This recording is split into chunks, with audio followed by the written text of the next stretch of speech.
मिनश्शैतानिर्रजीम बिस्मिल्लाहिर्रहमानिर्रहीम अल्हम्दुलिल्लाहि वस्सलातु अला अहलिहा अम्मा बाद। तमाम नाज़रीन की खिदमत में अस्सलामु अलैकुम व रहमतुल्लाहि व बरकातुहू। आज जिस मौजू के ऊपर गुफ्तगू करनी है वो ये है कि घर से निकलते वक्त वो कौन से 3 ऐसे काम हैं जिनको अंजाम दिया जाए तो इंसान अल्लाह के हिसार में रहता है। इस अहम मौजू के ऊपर गुफ्तगू इसलिए करना चाहता हूँ क्योंकि आजकल ज़रूरत है इस चीज़ की कि जब इंसान घर से बाहर जाता है तो ख़तरात से महफूज नहीं रहता। इसी तरह किसी काम के करने की नीयत से घर से बाहर निकलता है तो वो काम होता नहीं है। उसकी कई वजूहात हो सकती हैं। उन वजूहात को बरतरफ करने के लिए ये 3 अहम काम ऐसे हैं कि जब भी बंदा घर से बाहर जाता है और निकलते वक्त घर से इन 3 कामों को अंजाम दे तो मुमकिन ही नहीं कि वो नाकाम लौटे।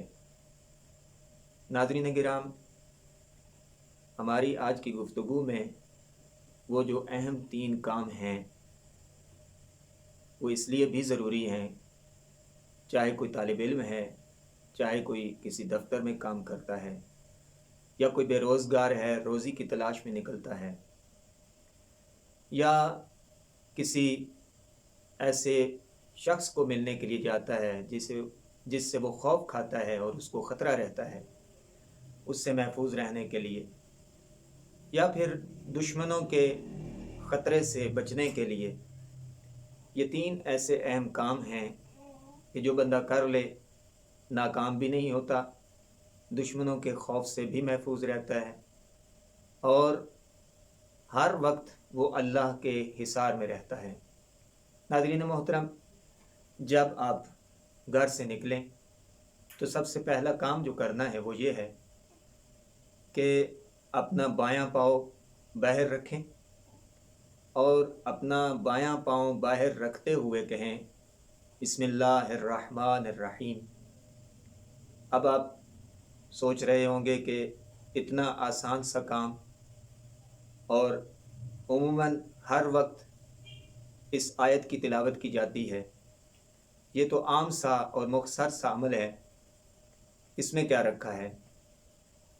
लेकिन दोस्तों, इंतहाई मुफीद ये अमल है, क्योंकि कुरान की अगर इब्तिदा हुई है तो वो किसी और आयत से नहीं बल्कि सिर्फ़ और सिर्फ बिस्मिल्लाहिर्रहमानिर्रहीम से।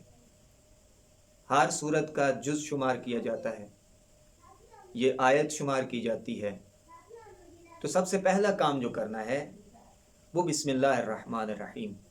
और मासूमीन अलैहिमुस्सलाम की रिवायात में ताकीद है कि जो काम भी आप शुरू करेंगे बिस्मिल्लाहिर्रहमानिर्रहीम का ज़िक्र करते हुए तो वो काम पूरा होकर रहता है। तो सबसे पहला काम जो करना है वो बिस्मिल्लाहिर्रहमानिर्रहीम, शुरू अल्लाह के नाम से जो बड़ा मेहरबान निहायत रहम करने वाला है। उसके बाद जो दूसरा काम है वो करना है कि बिस्मिल्लाह के बाद पढ़ेंगे ला हौला वला कुव्वता इल्ला बिल्लाह अल अलीय्यिल अज़ीम। कोई कुव्वत, कोई ताकत नहीं सिवाय उस अल्लाह रब्बुल इज़्ज़त के जो बुलंदो बाला भी है और अज़मत वाला भी है। और यकीनन हम जब शैतान के वसवसों से डरते और घबराते हैं तो यही ज़िक्र ज़हन में आता है कि ला हौला वला कुव्वता इल्ला बिल्लाह अल अलीय्यिल अज़ीम पढ़ा जाए। कोई मुसीबत आ जाए तो यही कहते हैं ला हौला वला कुव्वता इल्ला बिल्लाह अल अलीय्यिल अज़ीम कहा जाए। तो क्यों ना जब घर से बाहर निकलें तो उस वक्त बिस्मिल्लाह के बाद ला हौला वला कुव्वता इल्ला बिल्लाह अल अलीय्यिल अज़ीम पढ़ें। और तीसरा अमल और आखिरी जो करना है वो ये है कि तवक्कलतु अलल्लाह। इसका मतलब यह है कि ये तीन चीज़ें, बिस्मिल्लाहिर्रहमानिर्रहीम, ला हौला वला कुव्वता इल्ला बिल्लाह अल अलिय्यिल अज़ीम और तवक्कलतु अलल्लाह।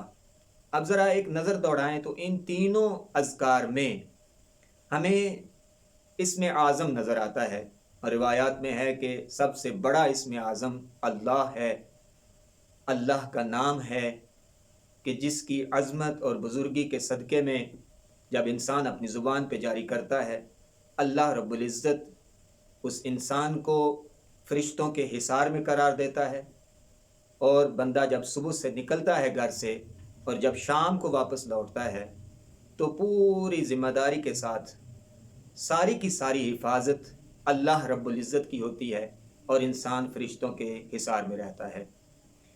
दुआ गो हूँ अल्लाह रब्बुल इज़्ज़त हम सब को अल्लाह के ज़िक्र के साथ सुबह की इब्तिदा करने की तौफ़ीक़ अता फ़रमाए, और जब हम घर से बाहर निकलें तो उस वक्त भी अल्लाह को याद करते हुए नज़र आएँ, और जब हम घर लौटें तो उस वक्त भी परवरदिगार आलम को ही याद करते हुए नज़र आएँ। दुआ है अल्लाह रब्बुल इज़्ज़त हम की, सब की, आपकी, हमारी तमाम मोमिनीन व मोमिनात की मुश्किलात को, परेशानियों को हल फरमाए, और बिलखुसूस हम सब को नज़र बद से महफूज फरमाए। वस्सलामु अलैकुम व रहमतुल्लाहि व बरकातुहू।